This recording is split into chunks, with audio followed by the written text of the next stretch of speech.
Well, a very good afternoon on the 13th day of April. I'm sitting this lay-by across from Crieff and you can hardly see it through that windscreen, can you? It's still wintry up above, what, 2,000 feet anyway. I'll get on the hills tomorrow. It's showery tomorrow, but I'll enjoy that. But for today I've been too busy. I've got some piping music in the background, you may hear it. Some pibroch.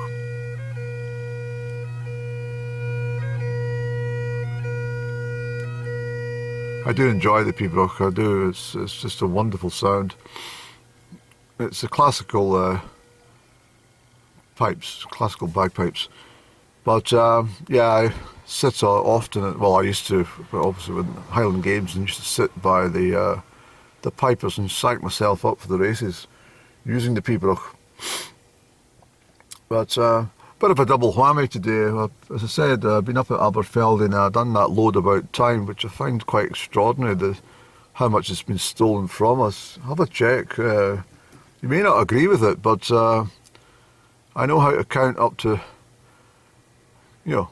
count up to 10 or up to 45 or 60. You don't count it that quickly. When I was in B&M, what a shock, Andrew.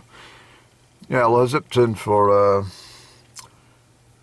just in case I'm away at the weekend, I wanted to get some carnation milk and evaporated milk, and I was stopped by a member of staff and they said to me that the manager was looking for me.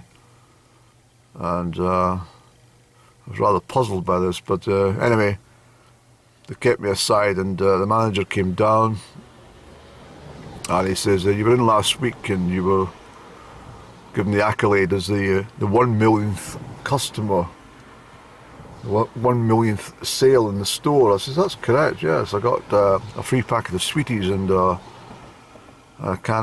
little tin of evaporated milk. He says, yes, well, yours £2.39. I said, what do you mean? You told me it was free. He says, there was a mistake. You were actually the 999th customer of the to buy a product. And I looked at it, I said, what, you want the £2.39 from me? I said, what would have happened if you'd taken up your offer and zipped round the store with the trolley? He says, well, we would have charged you for that as well. And if you didn't pay, we would have got the authorities to get you charged with theft. So, are you sure about this? And he says, yes, and so can you cough up the £2.39 today quickly, please? I haven't got time to muck around. So I paid it reluctantly. And then I got the other carnation milk, as I say. And then I had an appointment with the Dr. GP just there at 2:30. But Dr. GP wasn't in. Well, he was because I saw him, but once again he's not wanting to see me.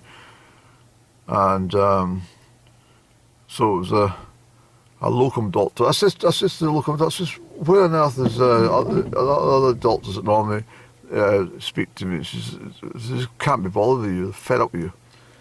And I said, well, it's not fair, I'm feeling a bit down. And he says, yes, that's something that the psychologist has noted as well. I says, well, do you have the information there? And he says, and he was sitting there and he's put his head down in his hands, and I thought, he's obviously in some sort of despair over this report. And next minute he's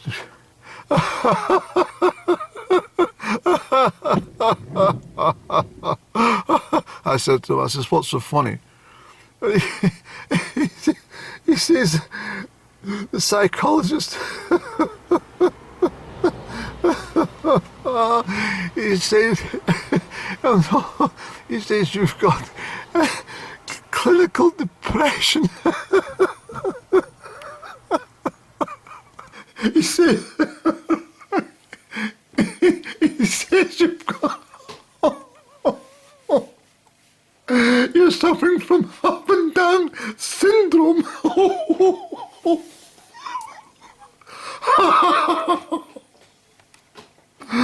I said to the doctor, I says, you don't know what I've been through with up and down. Why are you sitting laughing? It's terrible for me.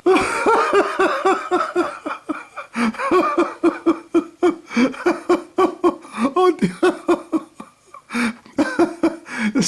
The psychologist says that he found you quite amusing, and I have to say, I mean, for goodness sake, cheer yourself up and get her out of your mind. Well, you may laugh, Doctor, but I really do. I think she misses me terribly. Well, look. If she missed you terribly, she would be in touch, wouldn't she? And stop moaning about her. But, Doctor, I think that she actually loves me.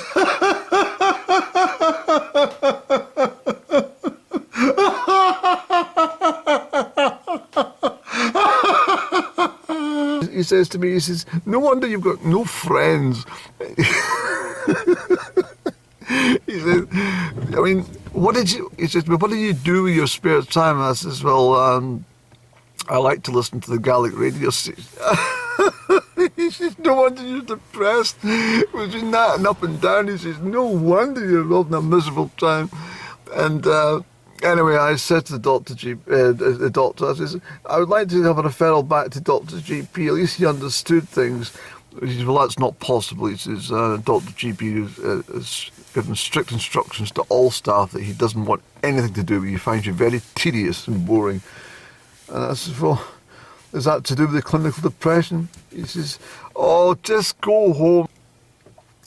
Anyway, what we'll do, Andrew, I think what we'll do is, I'm looking for... The P-Brook's still on. That's what I like about the P-Brook. It lasts for ages and ages and ages. I do, I love it. I love the valley as well, eh? It's beautiful. Right, what will we do, Andrew?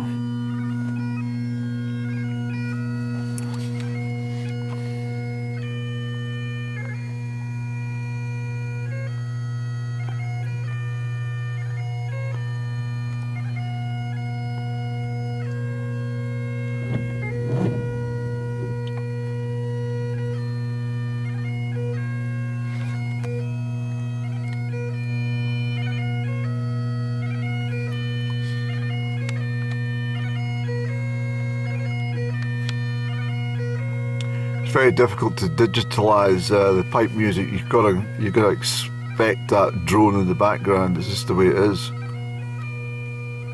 You can't clean that up at all. It's part of the thing. I mean, if a piper was standing up on top of the Crieff McAlpin there, and the wind was blowing from the north, you'd easily hear it. Easily. I adore it. Anyway, I'll show you Kenneth Cairn. Well, I can't see it from here, obviously, but if you look right up to the very top there, you're not getting a good view, I'm afraid. No, it's not. Right up into the snow line. That's where Kenneth Cairn is. And obviously, this being called Crieff McAlpin is obviously connected.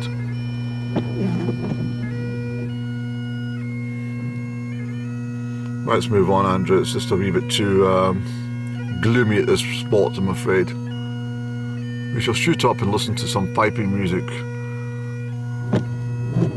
I'm wanting some big clouds, that's what I'm looking for.